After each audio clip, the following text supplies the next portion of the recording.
အားလုံးပဲမင်္ဂလာပါရှင်။မြစ်နာသတင်းကြနေရဲ့စက်တင်ဘာ12ရက်နေ့ Review စီစဉ်ကိုတက်ဆက်ပြရမှာဖြစ်ပါတယ်။လူဝကျေးရွာအုပ်စုအတွင်းစစ်ကော်မရှင်တပ်သားတွေဝင်ရောက်နေထိုင်တက်ဆွဲနေတဲ့စစ်ကော်မရှင်ဂိတ်တွေကနေလန်တော်လန်လာပြည်သူတွေကိုဒါစီစစ်ဆေးရော်တွေပြုလုပ်နေစေဖြစ်ပါတယ်။မြစ်ဆုံစီမံကိန်းပြန်စနိုင်ရေးအတွက်စစ်ကော်မရှင်ကဒေတာခန့်တွေကိုစီယုံနေပါတယ်။ပြည်ပနိုင်ငံတွေကိုအလုံးနဲ့ထွက်ခွာမဲ့အလုသမားတသိခံကအလောက်ဝေကန်ဆောင်ထားသူတွေအနေနဲ့စစ်ကော်မရှင်လက်အောက်ခံအလုသမားဦးစီးဌာနရဲ့ကွန်ပျူတာထုတ်ပြန်ချက်စီရင်နေတာထွက်ခွာခွင့်ရရမယ့်တရင်အပြင်တတိုင်းဒေတာဘက်ကစီရင်အခြေအနေကိုပါနားဆင်ရမှာဖြစ်ပါတယ်။ကျွန်မတော့အစီအစဉ်တစ်ဆက်သူမိုင်းနေပါကချင်ပြည်နယ်ဖားကမြို့နယ်လဝကျေးရွာအုပ်စုအတွင်းစစ်ကော်မရှင်တပ်သားတွေဝင်ရောက်နေထိုင်နေစေအပြင်စစ်ကော်မရှင်ဂိတ်တွေကနေလန်တော်လန်လာပြည်သူတွေကိုဒါစီစစ်ဆေးရတွေပါပြုလုပ်နေစေဖြစ်တယ်လို့သိရပါတယ်။ထရီစာကတင်ဆက်ပေးမှာပါ။လဝကျေးရွာအုပ်စုအတွင်းဖကန်တနိုင်လန်ရွာအလေးကိန်းနဲ့ကွန်ဆယံရွာအထမဂိတ်တစ်ခုထားရှိပြီးအဲဒီကိန်းတစ်ခုစလုံးမှာဒါစီစစ်ဆေးရတွေပြုလုပ်နေတာပါ။လက်ရှိစစ်ကော်မရှင်တပ်သားတွေဟာလဝကျေးရွာအုပ်စုအတွင်းကလောဘတနိုင်လန်ဆောင်ဆူတောင်းတောင်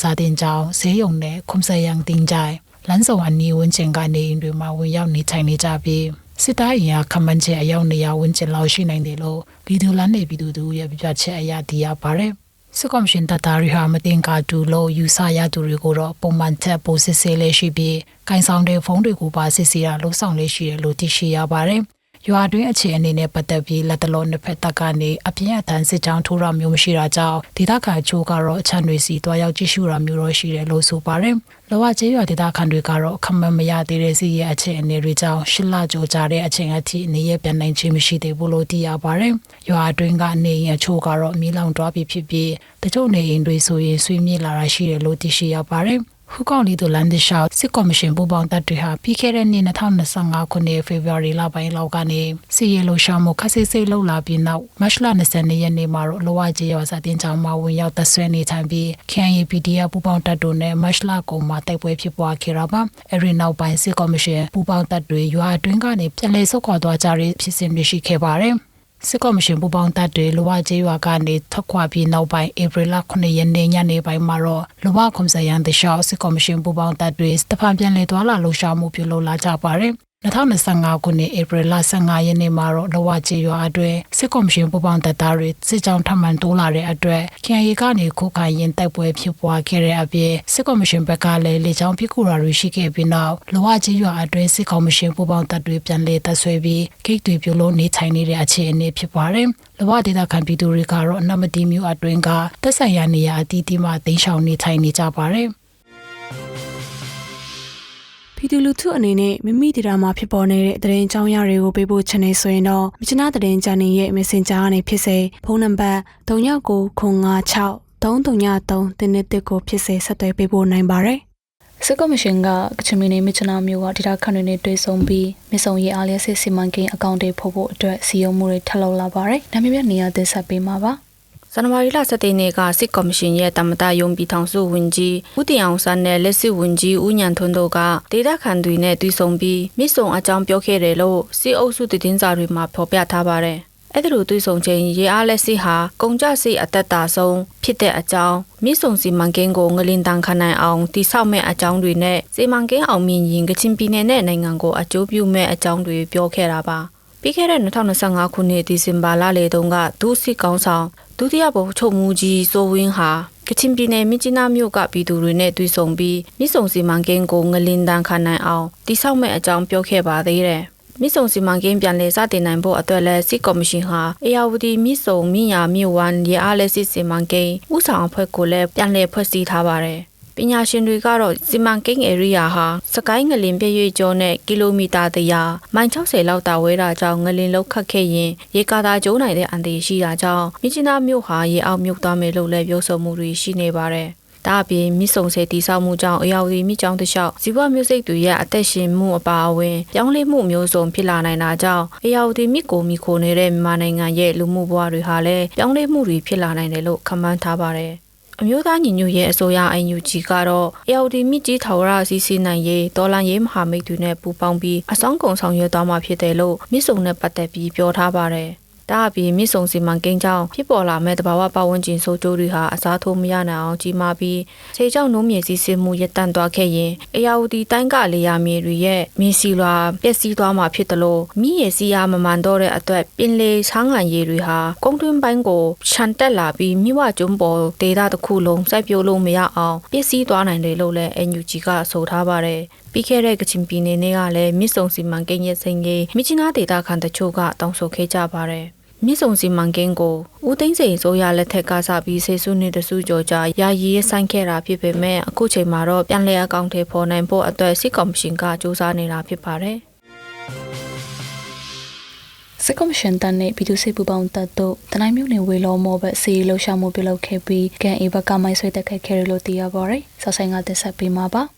လက်ရှိမှာတိုက်ပွဲပြင်းထန်မှုမရှိပေမဲ့မင်းစီတန်ဦးဆောင်တဲ့ပြည်သူ့စစ်တပ်ဖွဲ့နဲ့စစ်ကော်မရှင်တပ်တွေဟာပြီးခဲ့တဲ့ဇန်နဝါရီလ9ရက်နေ့ကဝေလောမော်ဘက်စီလှုပ်ရှားမှုပြုလုပ်နေချိန် KIA ကမိုင်းဆွဲတိုက်ခိုက်ခဲ့တာကြောင့်တပ်သားအချို့ထိခိုက်မှုပြင်းထန်ခဲ့တယ်လို့စစ်ရေးသတင်းအရေးမြစ်တူကမြစ်ချနာသတင်းချန်နယ်ကိုပြောပါတယ်။ထိခိုက်မှုနဲ့ပတ်သက်ပြီးအသေးစိတ်သိရှိရတာမျိုးမရှိပေမဲ့စစ်ကော်မရှင်ဘက်ကတပ်သား3ဦးတန်ရာပြင်းထန်ပြီးတနိုင်းစစ်ဆေးရုံကိုတည်ဆောင်သွားတယ်လို့ကြားသိရကြောင်းလည်းဆိုပါတယ်။စစ်ကော်မရှင်ပူးပေါင်းတပ်ဘက်ကစစ်အင်အား40ခန့်နဲ့သူတို့သိမ်းပိုက်ရရှိထားတဲ့စခန်းတွေဘက်စစ်ရေးလှုပ်ရှားနေတဲ့အချိန် KIA ကတိုက်ခိုက်ခဲ့တာပါ။လက်ရှိမှာတော့ KIA နဲ့စစ်ကော်မရှင်ပူးပေါင်းတပ်တို့ကြားဝေလောရေကန်တောင်ပရင်မော်နမ်ဂွမ်မော်ဘက်စစ်ရေးတင်းမာနေပြီးနှစ်ဖက်တပ်ကြားအပြန်အလှန်ဒရုန်းဘုံကျဲတာတွေရှိနေတယ်လို့သိရပါတယ်။ KIA ဂိတ်တွေဖြစ်တဲ့ရေကန်တောင်နဲ့ဝေလောဂိတ်ကိုစစ်ကော်မရှင်တပ်နဲ့ပြည်သူ့စစ်တပ်ဘက်ကနေဒီဇင်ဘာလ23ရက်နေ့ကရရှိခဲ့တာဖြစ်ပြီးလက်ရှိမှာစစ်ရေးတင်းမာနေပါတယ်။ဒါအပြင်ပြီးခဲ့တဲ့ဇန်နဝါရီလ9ရက်နေ့ညနေပိုင်းအချိန်ပြည်သူ့စစ်ဘက်ကနမ်ဂွမ်မော်နမ်ဂွမ်ရွှေမော်ဘက်ဒရုန်းဘုံကျဲချတိုက်ခိုက်ခဲ့ပြီးဗဟိုးဆိုင်အတွင်းကြားရောက်ပောက်ကွဲခဲ့ပြီးတော့ပြည်သူ3ဦးဒဏ်ရာရရှိခဲ့ပါတယ်။ပြည်ပနိုင်ငံတွေကိုအလုံးနဲ့ထွက်ခွာမဲ့အလုသမားတတိခံကပ်လက်ဝဲကိုင်းဆောင်ထားသူတွေအနေနဲ့စစ်ကော်မရှင်လက်အောက်ခံအလုသမားဦးစီးဌာနရဲ့ခွင့်ပြုချက်ထုတ်ပြန်ချက်စီရင်နေတာထွက်ခတ်ခွင့်ရတော့မယ်လို့သိရပါတယ်။အလုတင်းနဲ့တွားရောက်မဲ့သူတွေခွင့်နဲ့ပြန်လာတဲ့သူတွေ OWIC ကပ်ကိုင်းဆောင်ထားပြီးပြည်ပထွက်ခွာမဲ့သူတွေအနေနဲ့လေးစိတ်မှာပြည်ပထွက်ခွင့်အီးမေးလ်ပြပြီးထွက်ခွင့်မရတော့ကြောင်းနဲ့ဦးစီးဌာနရဲ့ခွင့်ပြုချက်နဲ့ Safe Migration Telegram Channel ပြည်ပထွက်ခွာခွင့်ပြုတဲ့စီရင်ကိုကြီးညာပေးထားသူတွေဒါထွက်ခွာခွင့်ရတော့မယ်လို့ပြည်ပကိုအလုပ်တော့ရောက်လုပ်ကိုင်ဖို့လှုံ့ဆော်နေတူတူကပြောပါရယ်OWIC ကကန်ဆောင်ထားပြီးပြည်ပထွက်ခွာမဲ့သူတွေအနေနဲ့ပြည်ပထွက်ခွာခွင့်ကိုအလုပ်သမားညွှန်ကြားရေးဦးစီးဌာနစီလျှောက်ထားရမှာဖြစ်ပြီးပြည်ပထွက်ခွာခွင့်ပြုဖို့လျှောက်ထားတဲ့စာနိုင်ငံကူးလက်မှတ်မိတ္တူ OWIC ရှင်းအောင်မိတ္တူသက်ဆိုင်ရာနိုင်ငံရဲ့ပြည်ဝင်ခွင့်ဗီဇာဒါမှမဟုတ်နေထိုင်ခွင့်ဗီဇာဒါမှမဟုတ်တက်တန်းရှိအလုပ်လုပ်ခွင့်ပါမစ်လင်းရလက်မှတ်မိတ္တူနဲ့အတူတင်ပြရမယ်လို့သိရပါတယ်ကွန်ပျူတာနေရာမှာမဖြစ်မနေထွက်ခွာဖို့လိုအပ်ပြီးတော့မထွက်ခွာခဲ့ရင်ထွက်ခွာခွင့်ကိုပြန်လည်လျှောက်ထားရမယ်လို့လည်းသိရပါတယ်စစ်ကောင်စီအာဏာသိမ်းပြီးနောက်ပြည်ပထွက်ခွာမဲ့သူတွေကိုကန့်သက်မှုအမျိုးမျိုးလှုံ့ဆော်နေပြီးတော့အလုံးနဲ့တွားရောက်မဲ့သူတွေကိုကွန်ပျူတာတောင်းခံမှုတွေလှုံ့ဆော်ခိုင်းတဲ့အပြင်ပြည်ပရောက်နေတဲ့အလုပ်သမားတွေကိုမိသားစုစီငွေတွေပုံမှုတွေလှုံ့ဆော်ခိုင်းနေရလည်းဖြစ်ပါတယ်။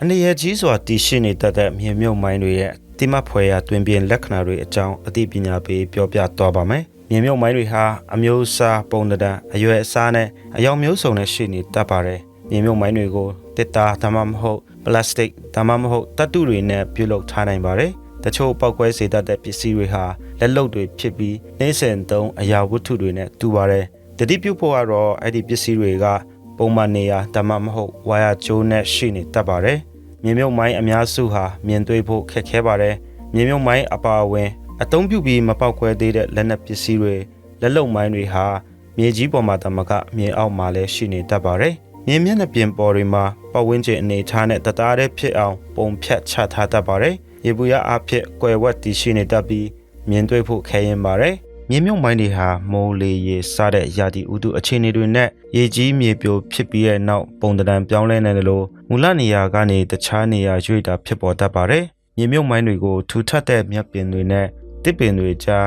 ကွဲပြီးမြုပ်ထားထောင်ထားတတ်တယ်လို့ရေအောက်မှာမြုပ်ထားတတ်တဲ့အပြင်ပုံစံမျိုးမျိုးနဲ့မြုပ်ထားထောင်ထားတတ်ကြပါတယ်။အချို့မြေမြုပ်မိုင်းတွေကိုမြေမျက်နှာပြင်အောက်ထဲမှာမြုပ်ထားတတ်ပြီးခြေနဲ့တက်မင်းနေတဲ့အခါဒါမှမဟုတ်ရင်နဲ့တက်ချိတ်မိတဲ့အခါပေါက်ကွဲမှုကိုဖြစ်ပေါ်စေပါတယ်။မြေမြုပ်မိုင်းအမျိုးအစားတွေကိုလူသက်မြေမြုပ်မိုင်းနဲ့ရင်ဖြတ်မိုင်းဆိုပြီးနှစ်မျိုးခွဲခြားနိုင်ပါတယ်။လူသက်မြေမြုပ်မိုင်းမှာမှရုပ်ချီပေါက်ကွဲမိုင်းနဲ့ အစားထွက်လူတက်မိုင်းဆိုပြီး2မျိုးရှိပါတယ်ရုပ်ကြီးပေါက်ကွဲမိုင်းဆိုတာကဘာပေါ်မှာအတွေ့အဆုံးမိုင်းအမျိုးအစားတစ်ခုဖြစ်ပြီးမြေအောက်မှာမြုပ်ထားလေးရှိပါတယ်အစားထွက်လူတက်မိုင်းဆိုတာပေါက်ကွဲတဲ့အခါအစာအနဖြာထွက်ပြီးထိခိုက်သူတာမကအနီးဝန်းကျင်ကအခြားသူတွေကိုပါထိခိုက်ပြီးသေဆုံးနိုင်ပါတယ်ရင်ဖြတ်မိုင်းဆိုတာကရင်တွေကိုဖျက်ဆီးဖို့အတွက်ရည်ရွယ်တာပါလူတက်မြေမြုပ်မိုင်းတွေထက်အရွယ်စားပိုကြီးပြီးပေါက်ကွဲအားကိုပုံမပြင်းထန်လေးရှိတာဖြစ်ပါတယ်အချို့မြေမြုပ်မိုင်းတွေကိုမြင်မျက်နှာပြင်ပေါ်မှာချထားပြီးတော့ဝါယာကျိုးမြင်လေးတွေနဲ့ချိတ်ဆက်တွေ့တန်းထားပြီးဒီကျိုးမြင်ကိုထိမိတာဒါမှမဟုတ်ဖြတ်တောက်တာပြုလုပ်ခဲ့မြင်